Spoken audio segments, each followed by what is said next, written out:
me usually involves some sort of pivot table to slice and dice and analyze some kind of data to make sense of our data sets. So I'm excited to share some of that insight with you today. And I've also got a good colleague and friend of mine, Robin Nelson, who's going to be co-leading the training today. And I'll turn it over to her to introduce herself. Hi, everyone. I'm also a TA provider and consultant to DAISY. I've been with DAISY for about 7 or 8 years now. And prior to that, I worked in the Texas Part C program for about 12 years, doing all things data related. So nice to be here. Nice to see everyone. Yeah, welcome.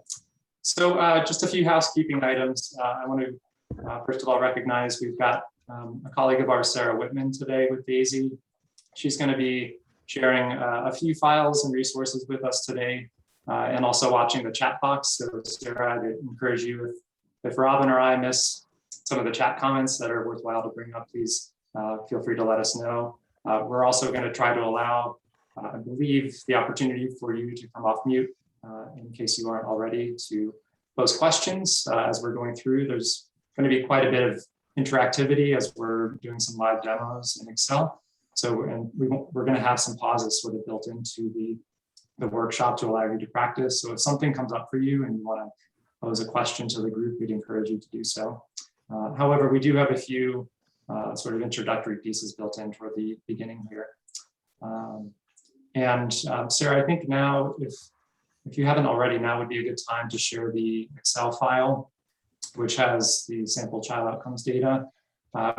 All of you who are registered should have received a confirmation email from me yesterday that had the Excel file that we're going to be working with. However, if you didn't receive that email or you don't know where it is, we're going to share it again today in the chat box. So thank you, Sarah. You should be able to double click on that and download it and open it. So as we're going through the introductory pieces, please just make sure that you're able to pull that up. And then one other note, we do have closed captioning available. It's turned off by default, but if you want to try to turn that on, there is that option toward the bottom of your screen. Okay. And then I also want to acknowledge that we do plan to record this meeting. We're going to stop recording, or start recording, excuse me, in just a moment. This is really for just the participants today, so you have this as reference if you want to practice or sort of rehearse some of the things in the future that we're doing today. So I'm going to go ahead and start that. Oh, it looks like it has been started. Okay, perfect. All right. And on that note, one other piece, we'll let you know at a future point in time where you can access the recording. We're still trying to figure out the best place to host that to make sure that you all have access, but we'll let you know as soon as that's available. Available. So if you are learning objectives for today, we want you all to understand how and when to use pivot tables to analyze data, when might be an appropriate time with the right kind of data set to start to use this kind of tool.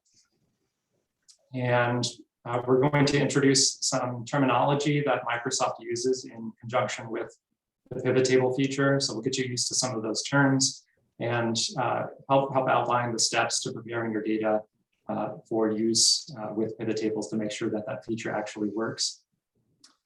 And we'll also, together we'll learn how to manipulate the pivot tables back and forth to help answer questions of interest.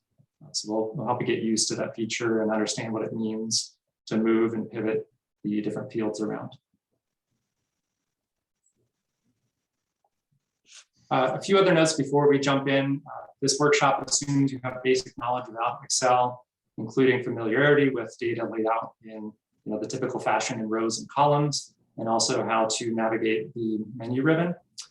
And we do recommend that you're using a computer running the 2010 version of Excel or later. Typically that's kind of the break point in the versions where it starts to appear a bit more like what we're going to demonstrate. However, some of the basic features are likely still available in older versions, but many of you likely have this already. So we're going to go step by step and try to follow a moderate pace to allow time for you to follow along. As I mentioned before, we really want you to have that Excel file pulled up so that you can follow along. And we're also going to have some opportunities to help you practice. So we'll mention when those are coming. That's a little bit later in the presentation. And we will not cover all the features of pivot tables, but rather we're going to focus on features that are most useful to help you get started. Some of the more commonly available features and the ones that are going to give you the most bang for the buck when you're first starting out with this tool.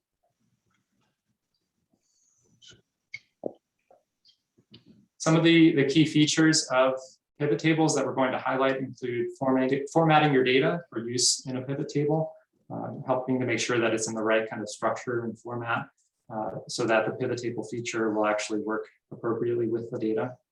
We'll walk you through how to actually insert pivot table, how to manipulate the different fields, including filters, rows, columns, and values. And we'll dive a little bit more into the filtering feature and also introduce you to a feature called slicers, which are basically like interactive filters that are appropriate more for a dashboard, perhaps. We'll show you how to summarize values through different calculations, which Excel refers to as the value field settings. We'll give you a few examples of how to do multi-level disaggregation, also known as nested rows, so that you can sort of drill down at different levels in the data set. And finally, we'll introduce you to how to make a chart, but it's a chart that's sort of embedded and directly linked to the pivot table. It's called a pivot chart. So those are the key features. And with that, I'm going to turn it over to Robin, who's going to talk about some of the benefits of using pivot tables before we actually launch into the demo. Yeah, thanks, Nick. So here you see kind of the more technical benefits of pivot tables. They're really easy to use. They're interactive. They let you work with a lot of data with very little preparation in terms of getting that data ready to pivot. Nick will talk about some really basic kinds of things. But in addition to these technical benefits, I think one of the things that I really like about pivot tables is they really help people, especially those without technical data analysis skills, kind of develop data literacy skills. I think they help you as a program build a culture of data use by minimally helping staff explore and interact with the data. Next step, really helping them formulate questions about the data and requests for data, if that's the case. Even analyze their data. I've seen in my own particular instance teaching program consultants how to use pivot tables so they can look at the data from the programs that they're monitoring or providing TA on. I've seen instances where state staff who are involved in the state systemic improvement plan look at their fidelity data, for example, their implementation data. So there's lots of benefits to it, all really leading toward, I think, more data literacy and more emphasis on using data. And even especially if there's no PII in the data, I've seen states actually provide data to stakeholder groups. For example, if you're doing target setting and providing data, you can allow stakeholders to look at the data in different ways, slice it and dice it, et cetera. So lots of benefits that we'll get into later today. Next slide, please, Nick. So some basic terminology. A pivot table is just a tool that lets you summarize data, analyze data, look at it in different ways. It doesn't actually change the data. It just pivots it or turns it and looks at it from different perspectives and analyze it. And the four main components of a pivot table you see here: columns, rows, values, and filters. When Nick first pulls up that pivot table, we'll point those out to you. It will be pretty obvious what those are. And then next slide, Nick. So we talked about minimal preparation of the data. Basically what you need is a data set that consists of rows and columns, which you see on the left-hand side of this diagram. On the right-hand side, you see a couple of rows of superfluous data, title data, descriptive data, we're suggesting that that go in a sheet separate from the actual data set. That's kind of best practice when you're using pivot tables. So data structure on the left is good, data structure on the right is not good.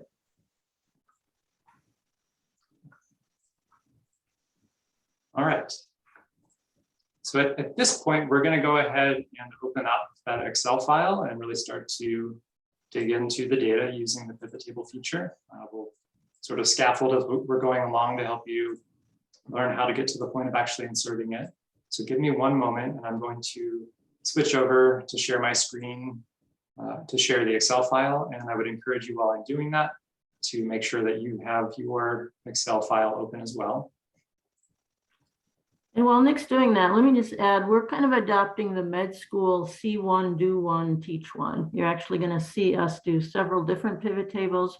You're going to have the practice opportunity. So you don't need to follow along right away on some of these C ones, but we'll give you some opportunity, some breaks here to actually practice things. And then when you're all done and we say goodbye today, we expect you to go back and actually teach someone how to do this.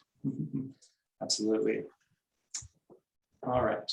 Okay, so I'm going to help orient you to the file that we built. This is not real data, so don't worry about any PII issues. This is sort of fake or dummy data that we've built. You'll notice this, I think, a slight bias in the data toward part C. We felt like we had to make a little bit of a choice there to make sure that we were using some correct terminology, but I'll note a few points along the way where those of you from the 619 world can sort of pretend like there's usually similar fields that align a little bit more to 619. So I'll try to point those out along the way. But the concepts are still the same no matter which side you're coming from. This first tab here is just a title slide. You can switch over to the data worksheet here. And first thing you'll notice is what Robin was describing just before about the way it's structured. You'll notice that we have the data laid out in sort of a record format, if you will. Each row represents one child here, and each of the columns represents a different data field. And let's see. We're going to start with just preparing and formatting and sort of cleaning the data to get it to the point where you can actually insert the pivot table. So as I mentioned, you just want to first confirm that it's laid out in that proper row and column format. Typically at the individual level, whether it's an individual child, an individual program, what you don't want to see if you want to use pivot tables is any pre-aggregated data. The pre-aggregated data will not really work with the pivot table feature. So typically you need to start with the rawest of raw data, as long as it's sort of laid out in this format with rows and columns by individuals. And next sort of best practice we recommend is to rename this worksheet that you're on. Right now it says data, it's fairly generic. We typically recommend being a little more descriptive, maybe something like source child outcomes, perhaps, or child outcomes data, something along those lines. And this will become apparent as you start adding more and more worksheets. If you do multiple pivot tables and keep adding them for different analyses, you'll want to have an easy visual cue to make sure you can come back to the original data set. So that's why we recommend that piece. Another thing you can consider is sort of just doing a basic sort to sort of help whatever sort you have, that's your preference going into this. It's not required. You can still make the data work in a pivot table no matter how you sort it. And the pivot table will end up the same way as long as you follow the same steps in the end. But if you're like me, I might like to do an initial sort perhaps by birth date just to get a sense of where the data is starting. And maybe I might just sort of scan along and jump to the end just to get a sense of the range, make sure that you've got about the number of records that you might expect. That's another piece. In this case, we have about 2,400 records. Do some basic inspection of the data to make sure that it's that it's appropriate data and it's going to feed the right kind of outcomes before we even jump into the analyses. Let's see. Another step you can try right away, and this typically helps for some of the inspection of the data as well, is to add filters. So if you go up here to the top right, typically there's some kind of menu that has this little funnel that says A to Z, sort and filter. And then if you click the filter icon, you'll get these little filter icons in the top. I should also note what you also should see and want to see is that the first row has names for each of the columns. We call these headers. This is important as Excel typically tries to refer to that first row to make sense of what to name each of the fields and how to summarize it when you're doing analyses. So make sure that that's in the first row. And then you can start to do a little bit of filtering here. You might do this to do some initial data quality checks. For example, you can look to see, toward the right here, we've got the child outcomes, entry and exit ratings and the progress categories. So what we would expect to see is data that are between a 1 and a 7 on that 7-point rating scale. So in this case, we see that this is true. This passes our quality check here. We can do a few more just to get a sense. Looks like these are shaping up nicely. I won't do the rest of them just for the purpose of demonstration, but I would recommend going through to make sure that each of the fields has sort of the range and option sets that you would expect. Let's see. Another example might be for the number of days in EI services. We would typically expect, somewhere between about 180 and 1,095 days, which is 3 years on the nose. So that's another quality check you might consider. Just a few examples. There are probably others you might want to tackle. Another important piece to check for is that there are no breaks in the rows or columns. And by breaks, I mean, I'm going to insert a column just for the purpose of demonstration here. You wouldn't want to have a column or a row with blank data because when you try to insert a pivot table, it's going to first try to automatically detect the range of data that you want, and it will typically stop at the first breakpoint. So you want to make sure that those columns and rows are continuous. And in this case, looks like all the columns are.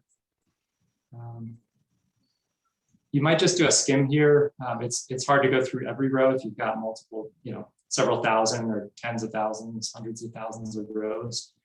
You might just do a quick inspection here, and then we'll show you through the next step of inserting a pivot table, how you might double check that there are no breaks. We're going to get it cleaned up. It's going to be fun, but Robin, any other components that you would recommend? No, we're good, Nick. Okay, great. All right, so with that sort of initial inspection and data quality check, we're going to jump into how to actually insert a pivot table. So without further adu, let's go over to the insert tab, or the main tab at the top. You can click really anywhere in the data range here to get it started. And what we're going to show you first is how to insert a pivot table sort of automatically. And typically there's an icon toward the top that says pivot table. Go ahead and click that. You'll get this dialog box that has a few options. It's going, like I said before, it's going to try to automatically detect the range. And you can see these dotted lines that are moving along. That's showing you the range that it's automatically picking up. So you'll want to just scan to the right to make sure it's extending all the way to the expected range of data to the right, and then to the bottom. And it looks like in this case, everything looks good to go there. You'll also have an option here to choose where you want the data, where you want the pivot table report to be placed. There's typically, it will default to the new worksheet. You can also choose existing worksheet. If you've got a very small range of data and you might want to put the pivot table next to the same worksheet, you can do that. but typically it's easier if you choose a new worksheet. So we're going to go ahead and do that. And you'll see this set of information here that pops up. I'm going to pause there. We're going to come back to this in a moment because we want to show you a few different ways to go about getting to this point. So if you go back to your source data, you can also manually sort of click and drag to ensure that the pivot table is going to pick up the right range of data. So this can be a little bit time intensive depending on how many rows you have. And in this case, it shouldn't take terribly long. And if it does, it looks like it was hanging up there. So what I'm going to do instead is go back here and just make sure again, if you need to click and drag, I guess the point is here, if you need to make a correction to the range that it's detecting, you can either click and drag to do that, or you can take note of the cell numbers that are represented up here. Right now it's showing A1 through K30. You can manually key that in to say, let's see, A1 to Y.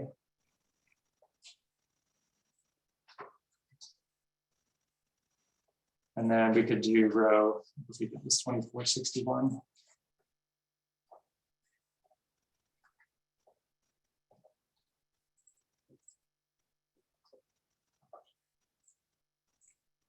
Oops.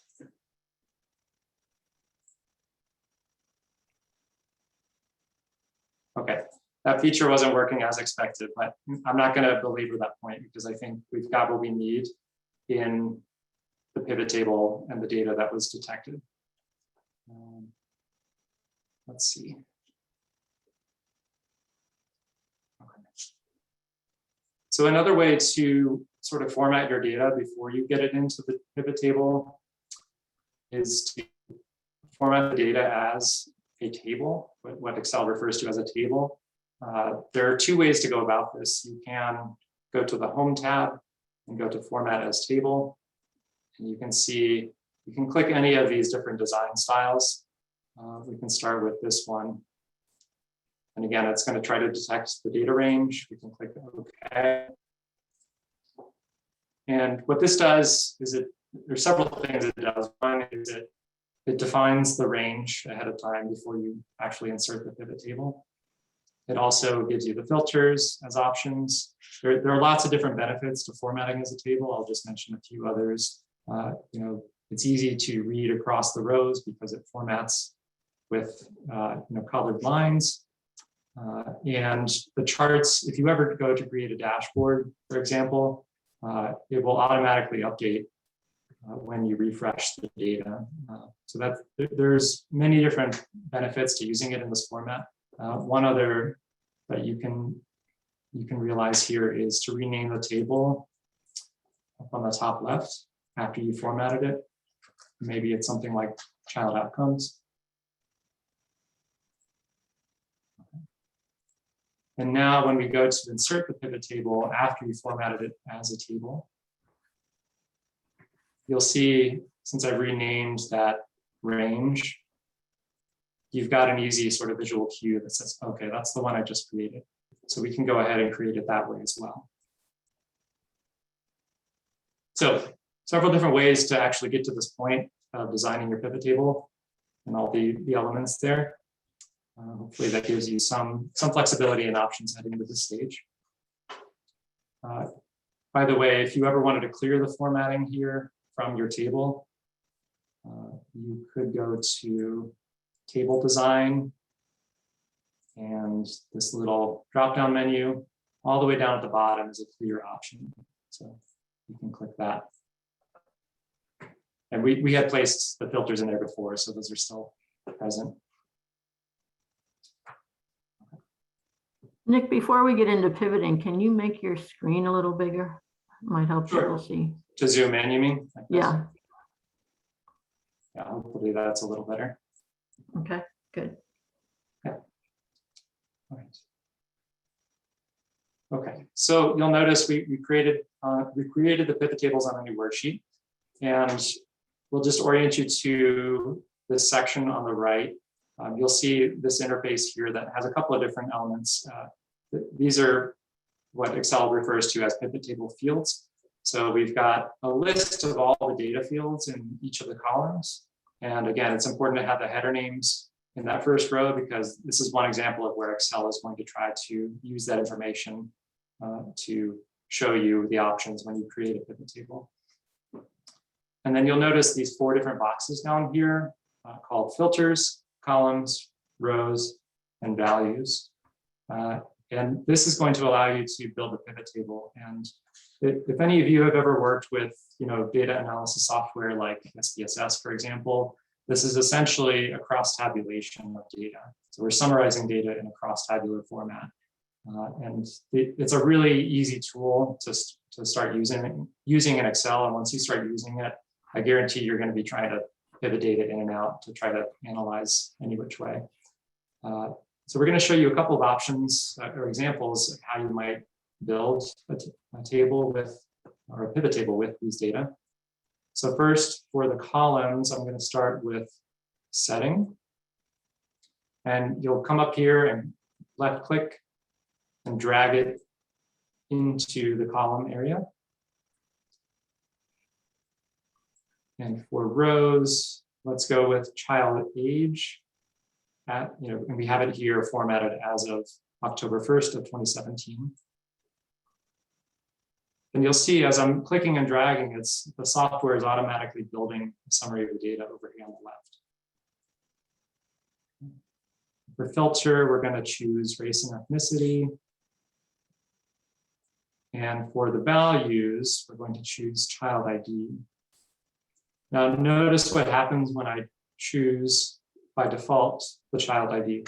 It's showing up here as a sum of the values in there. And this isn't really what we want because it's treating the IDs as actual numbers to be added together, which in this case is not what we want. Now there's a way to change that. And this is going to be something you'll probably revisit many, many times, perhaps much more than other settings here to try to actually hone in on the right summary of data. So if you click on this little drop-down menu here, where it says sum of child ID, there's an option here called value field settings. We'll click on that. And you'll notice we've got a whole list of different options, mathematical calculations that we can switch to. In this case, it would be most appropriate to choose a count of the IDs. So it's counting the number of IDs that would appear. That's kind of how that's working. So if I switch that over, this is starting to make more sense. So we've got 2,460 records, which is the number of rows we saw before. So that's a clue that you've got the right kind of data summarized here. So you can see without a whole lot of extra work, just a couple of button clicks, we've got a nice summary analysis of the count of children by age group by setting. And that might be a question of interest that you started out with and wanted to know. And the pivot table field really helps you do a lot of that more efficiently. The other feature here, we didn't really play with this yet, but and you don't have to have a filter, but typically you can put one in and have it as an option for some interactivity. If you add something like the race ethnicity to that filter option, you get this extra row up top. And if you click on that, you'll get a list of all the options in that data set or in that field. You can click this button to also have the ability to select multiple. So maybe we want to drill down to white and Asian, let's say. You can see it filters it only to those categories. And you can also go back and reset it by clicking all and then OK. So we'll leave it there for now. The other piece we want to show is just, as you probably gathered by now, the term pivoting really comes from the idea of just kind of moving and transforming the fields that are part of this crosstab. So as easy as it was to drop it in a row or column or value or filter, it's as easy to move that out. So you can click, let's take the, I'm gonna try moving the setting out. You'll see it leaves me with just this simple tabulation there, but you can move in something like, let's try region, for example. So you can see I end up with the same total number of records, but it's summarized according to this new field that I put in. So now I've got the number of children by region. Another piece might be helpful is to reorder the columns or rows. I'll just show you a couple of examples in the rows. Let's say, for example, you wanted to have younger than 1 up top. Right now, the software kind of put it in this format automatically, but younger than 1 is actually showing up at the bottom, and we want to move it up. So if you right-click on that column there, or that cell, and go down to move, you can move that row up to the beginning. So just a little trick there to help you sort of reorganize and polish up your pivot table. You can also use sort options within the filters that are showing up here. So you could sort this back to the sort of alphabetical format. And you can also take that row and drag it up there. You just have to make sure you're grabbing the right row. Exactly. All right, we're going to show you one more example, and then we can have some practice opportunities. So I'm going to go back into the data and build a new pivot table. By the way, you can copy and paste the table and put it in the same worksheet and build a new pivot table off of that. We're going to show you this particular way just to create a new pivot table from the first method we showed you. Nick, do you have that pivot table still? Is that still working there? Do you want to show the show detail? Oh, yes. Thank you for that reminder. So this is a neat trick too. If you ever want to know, let's say you've got a particular interest in the children who are in region B who are 1 year old, and you want to know exactly who those children are. There's a feature here where if you click on that cell and right click, and then click on show details, Excel is going to automatically give you a new worksheet that's filtered specifically for those children. So this is a really handy tool if you ever, especially if you're working with sommeliers, for example, who want to know exactly who those children were with, let's say they've got a particular interest in a group that had a certain entry or exit rating or progress category, for example. You could filter on those and help them gain access to the exact children that are of interest, and they can have some follow-up conversations with their team about those kiddos.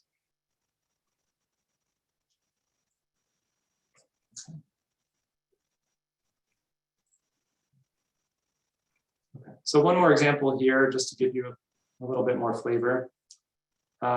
Let's build a table with, let's say, Medicaid eligible as the row, and we'll do EI program as the columns, and we'll do the number of days of EI services as the values. And again, notice the sum, it's defaulting to a sum of those values, but in this case, what we really want, let's just use this example. Let's choose average for the summary value. And you'll see it's giving me a lot of decimal places. I'm actually going to back that up just to give us whole numbers so it's easier to read.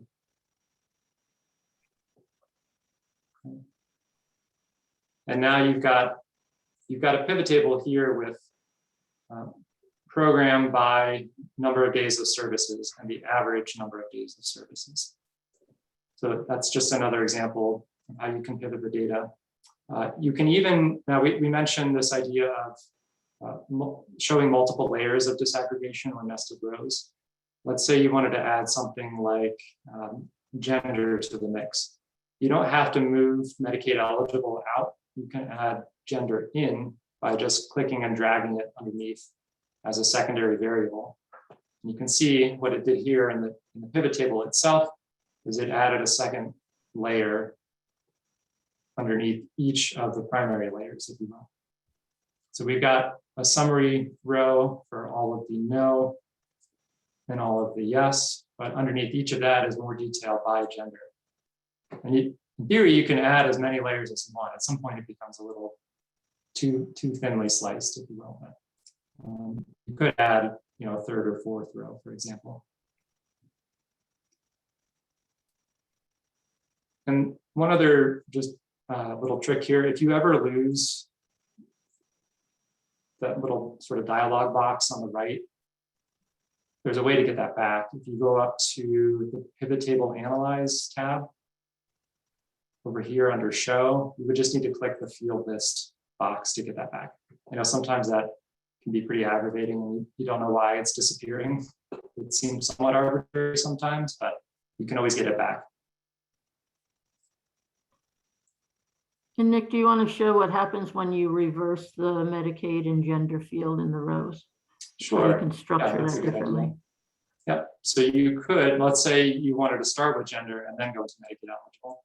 You can take those variables and just switch them in the rows option. And now you've got gender as the primary level and then Medicaid eligible as the secondary level.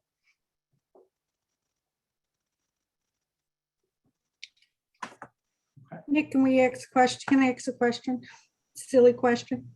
Yeah, please. Yeah, I missed, I've gotten everything that you've said, so I'm feeling good about it, but I missed way back when you insert your pivot table and you come up with just select your range. How did you change that name to source child outcomes without messing up the table range? I missed how you did that. So you'll need to format the range as a table first.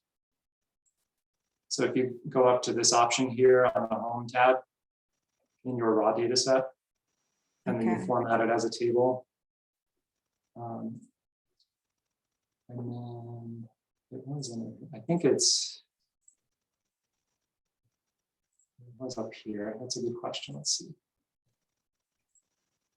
Yeah, I had by default when you create that table for the first time, you've got the option to rename it. Oh, okay. I have it saved here. You can always, anytime you're dealing with data in Excel, you can manually define the range.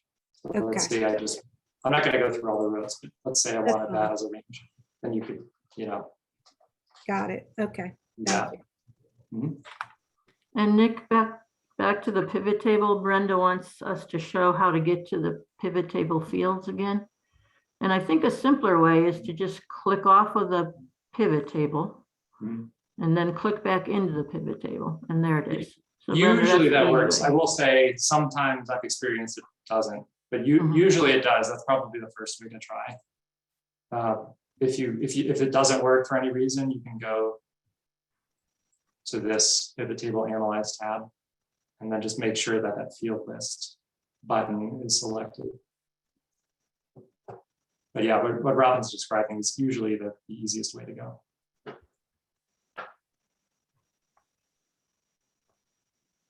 All right, I'm gonna turn it over, let's see.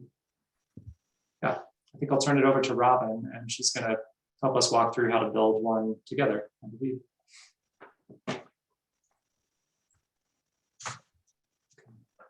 And Robin, can you share your screen at this point? Perfect.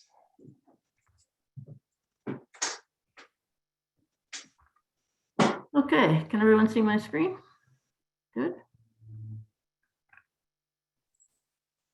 Yes. So first thing you need to do, probably the easiest thing to do, is just to format your data set as a table if you haven't already done that. And then we want you to build a pivot table. So we're going to go up here.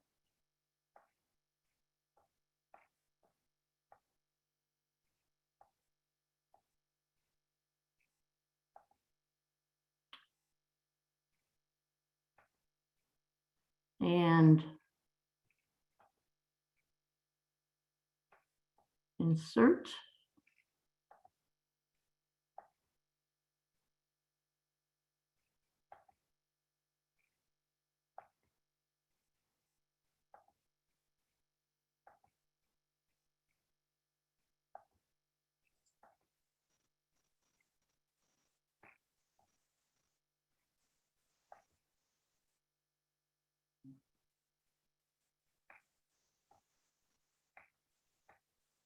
The pivot table.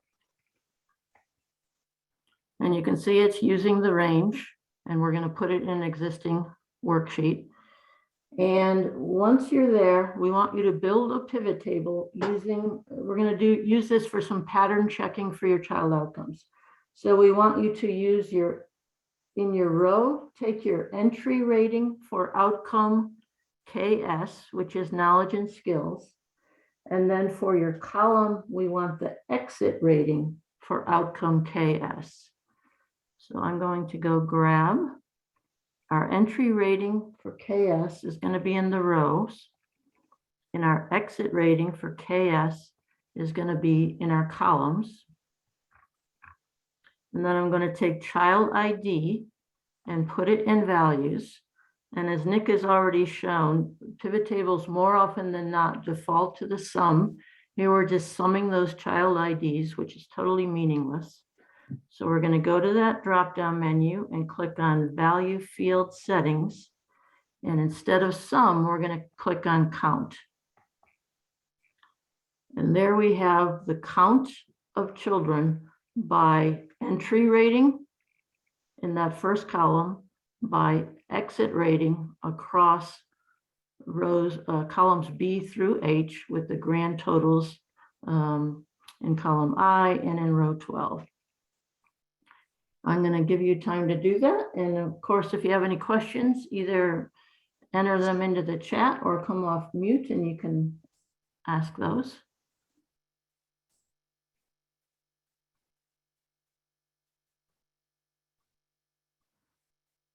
I'm also going to take EI program and put that in as a filter. So if you were doing some pattern checking of your data and you wanted to look at kids who came in at an entry rating of 1 and left at an exit rating of 1 through 7, that's what you'd see all the way through, a complete matrix. If you've looked at any of our pattern checking documents, this should look very familiar. And then I want to add one more feature here, and that is this. Robin, before you move on, Yes. there's a request for you to repeat the part that shows how you generated the count in the pivot table. Okay. It was at, so we go up here to value field settings, and it was sum, and it looked like that. And what I did was change sum, go to value field settings, change it to count, and click OK.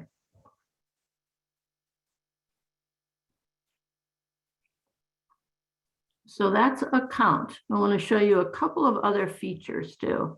When I look at these data for pattern checking, especially when there's a big N, I'm trying to see, well, what does that really represent there? It would be nice to be able to look at these as percentages.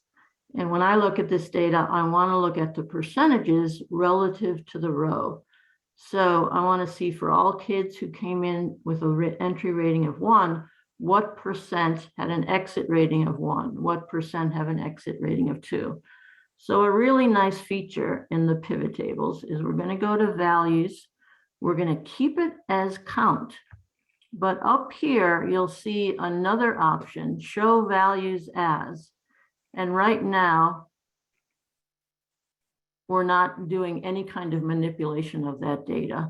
But you can actually show those values instead of as count. You can show them as any one of these, percent of the grand total, percent of the column total. As I said, I like to look at them as percent of the row total. So I'm going to click on that and click OK. And here we have those percentages. Again, with Nick, I'm going to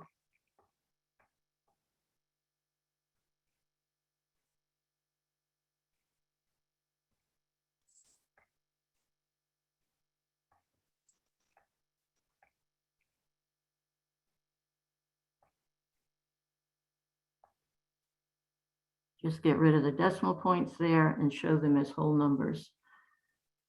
And here they are as a percent of the row, which means that you should be able to add all of these values up across the row to get 100%. All of these get 100%. And you can see that across all of the entry ratings, what percent exited at these ratings. Can you, is there a way, because this is something that I do when I try to do my pivot tables, is show count and percentage. But I always just cut and paste it and then put them both in and then just go back and change it to percent. So I have one in percent and one count. Is there a way to do it without doing that? Did that question make sense? Yeah, I think your best bet is to take this pivot table and copy and paste it into a new sheet, and then Okay. do another pivot with, and then just put count in there and leave that as is. Okay, thanks. Nick, you have any other ideas for that? That to me would be the most straightforward. Yeah, that's where I would go first. I'm just brainstorming here to get to what you want, but you can copy and paste data from pivot tables into like a new section that's just the values without all the like the calculations of the pivot table field behind it. And then maybe you could insert rows in between the percentages to start adding the whole numbers if you literally wanted them next to one another, but you have to be clear about how you label them. Okay, thanks. One other little trick I want to show you. Right now it has row labels and column labels. And I'd really like to know, especially when you have the same response options, 1 to 7 and 1 to 7, I want to get rid of the row and column labels and know exactly what I have here and whether I really have the right variables. So when you have this, you can go up to design and go over to report layout and choose either outline or tabular. Either one of these will work. And we'll get into, if you're going to come to the advanced features, you'll see we'll do a lot more demonstration of some report layouts. But I'm just going to choose outline here. And you can see it change that row label and column label to entry rating and exit rating. So now I have a lot of confidence that what I'm looking at is the proper variables. I mean, I can look over here in my pivot table, but I like to see it here just to make sense. So again, you do that by going to design and report layout and showing either outline form or tabular form. With this simple kind of table, it yields the same results.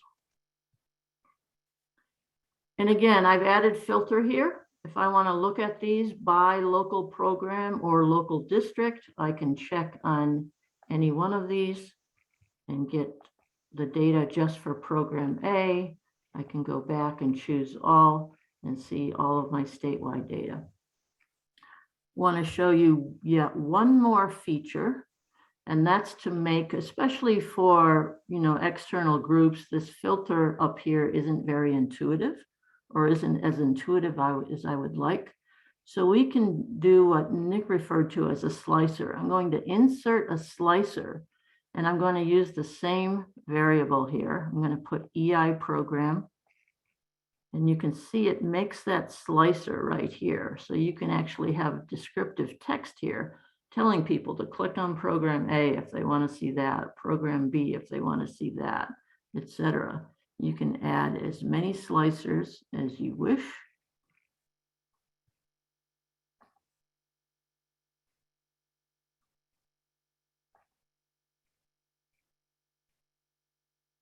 And you can add, like I said, as many as you wish. We can format those differently. That's more for the advanced. Let me stop here and see if there are any other questions about this example. Everyone able to do it?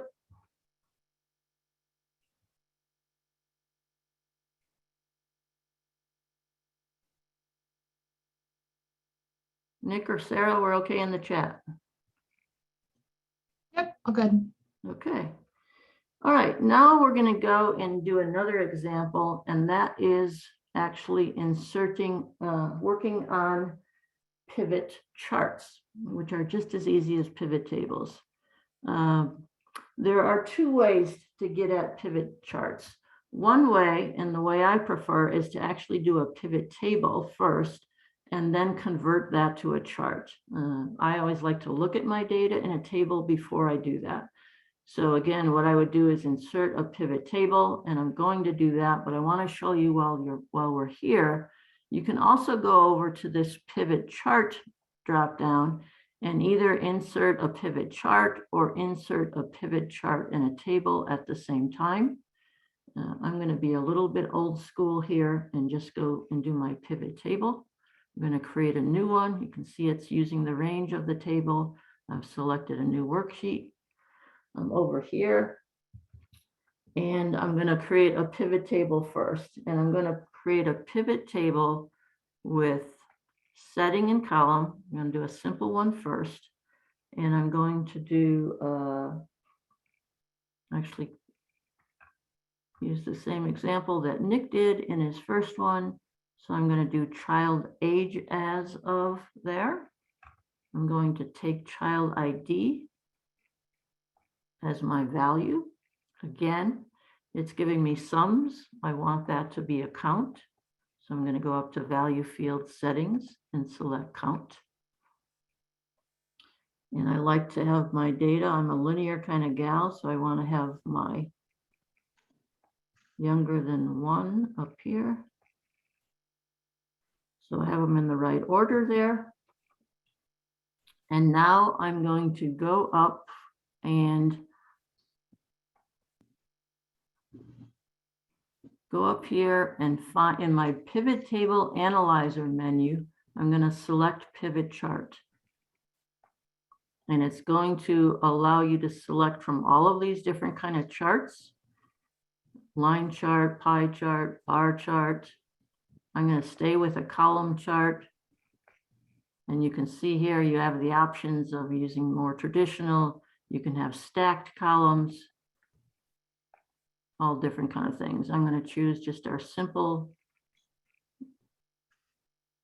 garden variety clustered chart and hit OK. And that's going to create my chart here. Again, you can put that in the new sheet, but since I have the table right here, I want to see my chart right next to it. Whenever you create a pivot chart, you have some automatic formatting options over to the side here. When you click on this green plus sign here, you can see a bunch of chart elements. So you can add your axis titles, your chart titles, your data labels, whatever you wish to there. And again, once you see that go away, how do I get those back? You just click in your chart and those come back to you. So you have your chart elements plus up there, and then you have chart styles. So again, we can change the chart style here. Gives you lots of different options that are automatically formatted, as well as click over on this color tab and you can change your color options over there. If I had more bars here, these would be the color options for the 3rd bar and the 4th bar, etc.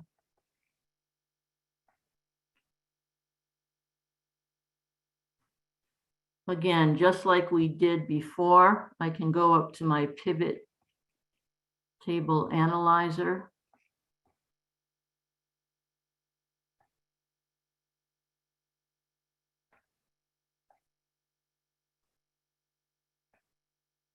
And insert a slicer.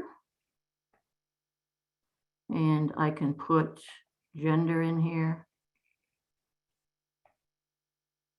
And again, this acts the same way as a filter. It's just a little bit more intuitive, in my opinion, to be able to click on these different options and to show this chart by female or male. And you can have, again, multiple filters, multiple slicers or filters here in your data as well.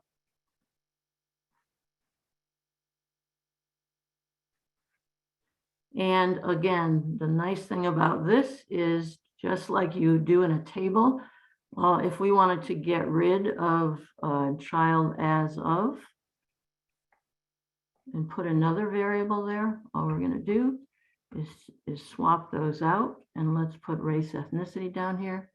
And here we see setting by race ethnicity. I've changed my table. That's reflected in my chart. lickety splitkety. Let me stop and see if there are any questions there.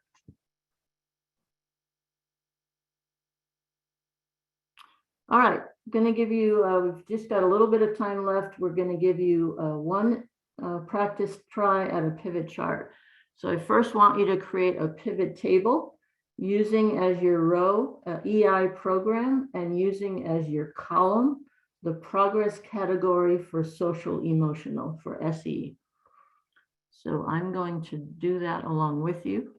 I'm going to go up to my table and insert a pivot table. I'm going to pick as my row EI program. And as my column, I'm going to pick the progress category SE in my column. And I invite you to use whatever slicer or filter you want. But before we do that, I'm going to take child ID and put it in there. Again, it gives us sum. We want to change it to count.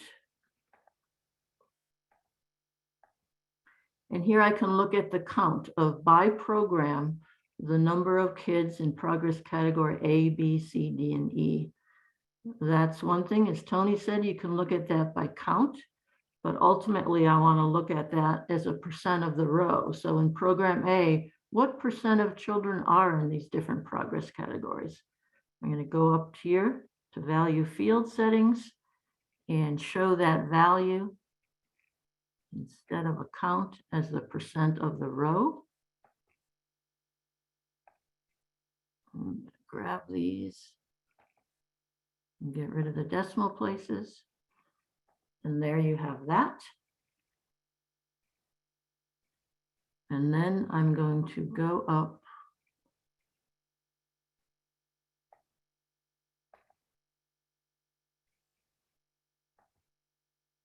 to my pivot table analyzer and click on pivot chart. And let's just go simple there. And there's our chart with the same data, the same formatting options here in terms of color and chart elements, etc.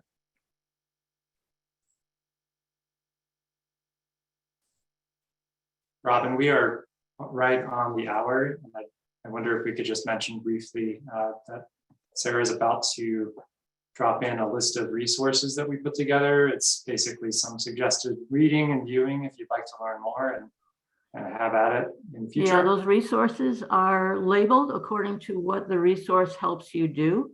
Some of them are text descriptors, some of them are actual videos. If you could look at on YouTube or just search for any kind of function you want to do with pivot tables, you'll find a lot of resources available. Some of those resources refer to more advanced features. So if you're coming to our training on Thursday, we will be diving into a lot more complexities and advanced features, none of which you can't handle. If you're interested and still want to sign up, I think we have a few slots open.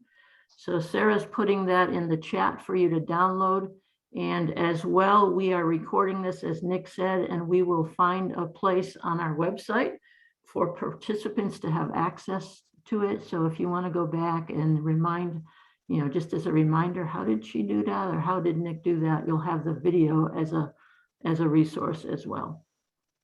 And I also wanted to make. I'm sorry, where can we sign up for Thursday? I must have missed that one. You should, in the initial email that you received, there was an option to select both the intro and or the advanced. Thank you. Okay. And I'll also make a quick plug, if you wouldn't mind completing our evaluation, which you should receive in a little bit later today, just to help us with continuous improvement. We'd love to know where we could improve on these workshops, and responses are confidential, so we would love your feedback. And really appreciate your time today. Hopefully this gave you some food for thought and some interest in analyzing and digging a little bit deeper into your data. It's a really flexible tool and something that most people have at their ready. So hope you can take advantage of it in the future. And you've seen a couple, you've done a couple. Now what are you going to do when you go back home? You're going to teach someone how to do this. You maybe do a little bit more practice on your own, but it'd be great if you could go back and teach someone else in your office how to do that. So spread the wealth, spread the knowledge, and we'll all be better at data literacy. Thanks, everyone, and we'll see some of you on Thursday in the advanced training session. Thank you. Thanks, everyone. Have a good day. Appreciate you coming. Thanks.